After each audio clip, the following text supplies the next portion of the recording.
ambit of the African Union, and probably send one representative to go have this meeting with the French president, instead of having the French president as a god somewhere and everyone else, all African leaders are going towards him. Don't you think that it looks bad, even if we get to host it in Africa?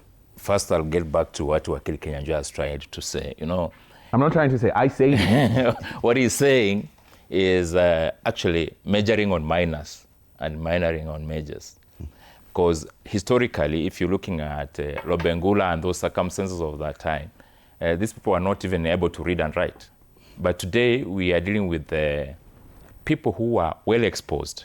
The society is very different from even the 1950s and 1960s, when France was colonizing or stopping colonizing the Western African countries with very bad deals around that time. Right now, Kenya as a country, we refer to as a medium economy country, is developing in its own right, and the world is generally very well exposed. Therefore, there's no point at which we can sign a deal that is counterproductive to our country. Therefore, I also want to look at the advancement of technology. You saw the president mention that Kenya is now manufacturing phones, and it's not the first time that information is coming out. Only that for the ignorant and the uninformed, they'll always look at what is said and unimaginable as something that is impossible.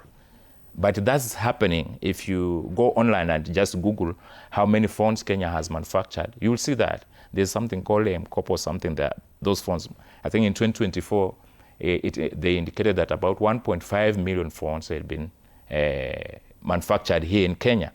But people laughed at it and thought it was lies.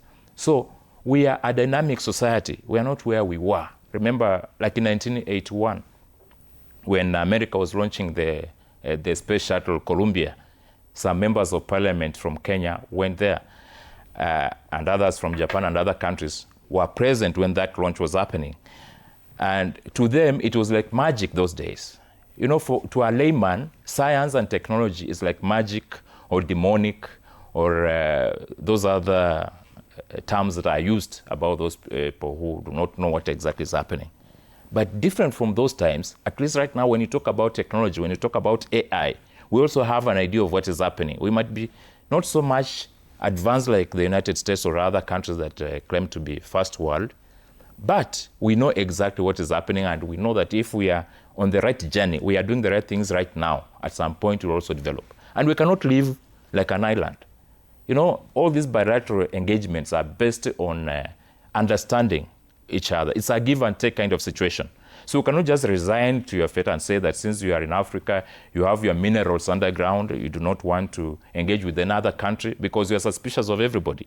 If you are suspicious of anyone who is coming to engage you, then it means that you are never going to develop. What is in those agreements? Those agreements they are done by the experts. You cannot say that every person here and there should know or should understand what is there, because we do not have equal capacities of understanding what's in those agreements. All right. And therefore, that's the reason as to why we go to elections, to elect people to lead us. Okay. They are supposed to make decisions on the basis of the mandate we have given and them. And you've clearly avoided years. my question, so I'll direct it to Bwana Gakuya here.